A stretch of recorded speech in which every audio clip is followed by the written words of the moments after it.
Get ready to be jolted out of the ordinary and into a world where conversations are charged with intensity and facts. The Lightning Strike Talk Radio with your host, Mohammed, broadcasting live from the heart of the city on Chicago's Progressive Talk Radio, WCPT 820 AM. Welcome to a radio show that charges through the airwaves with an electricity like no other. Here's your host, Mohammed Fahim. Good morning, folks, and welcome to our first show of 2026. Welcome to the Lightning Strike. We're going to have a candidates forum today for the congressional candidates of the 6th and the 10th Congressional District. We'll be bringing them on shortly.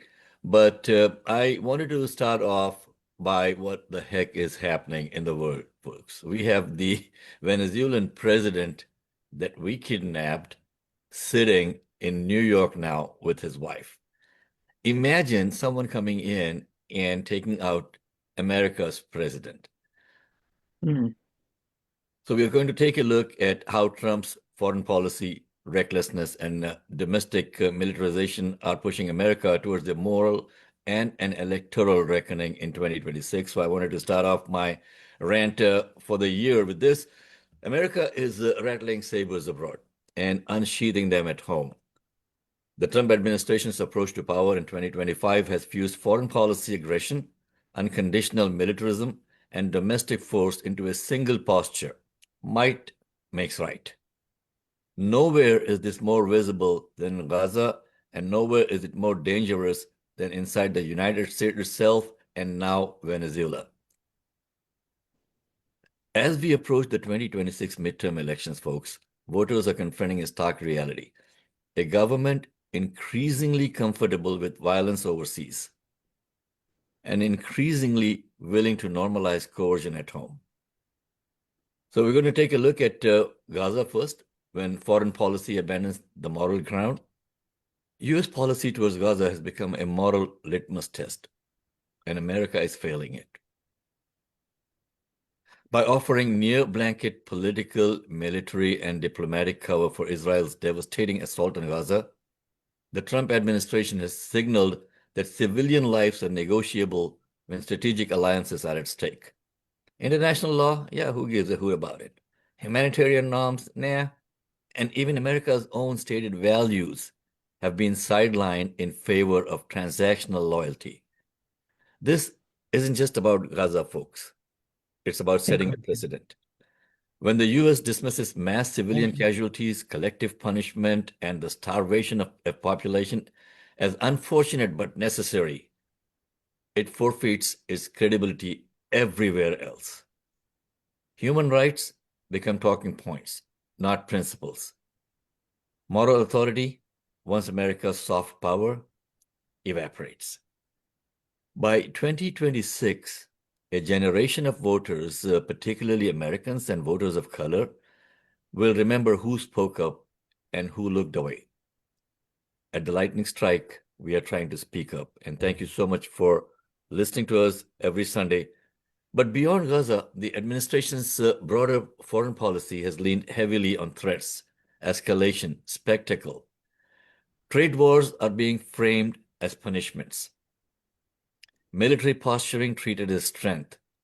Diplomacy dismissed as weakness. The Department of Defense, for God's sake, has been renamed as the Department of War.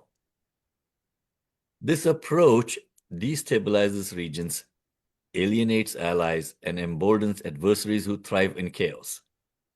Allies hedge their bets, autocrats take notes, and global instability feeds directly back into the U.S. economy through higher energy prices, disrupted supply chains, and ballooning defense budgets.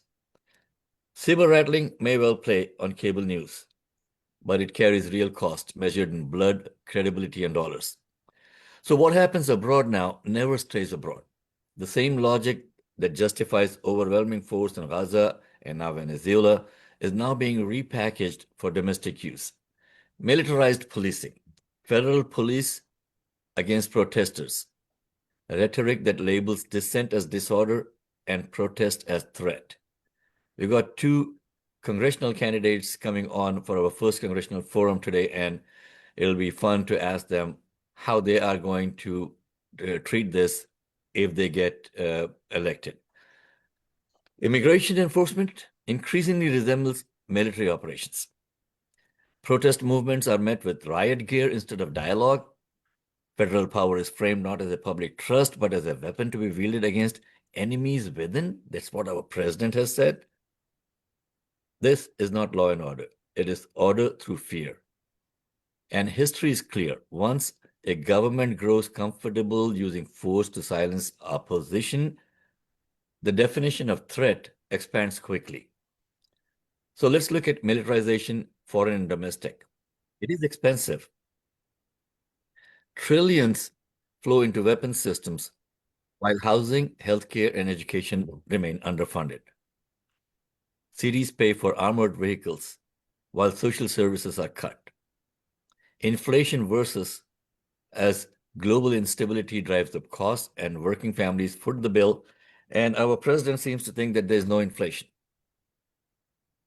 By the time voters reach the ballot box in 2026, folks, many will connect the dots.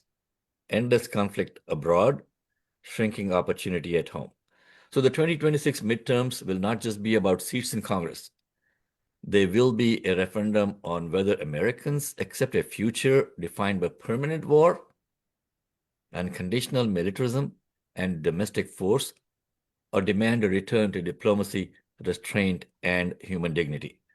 We're going to take a quick break and come back with our first congressional forum, but I just want to emphasize again, ballots, not bombs, is the future for America. This is the Lightning Strike. We'll be right back after a break.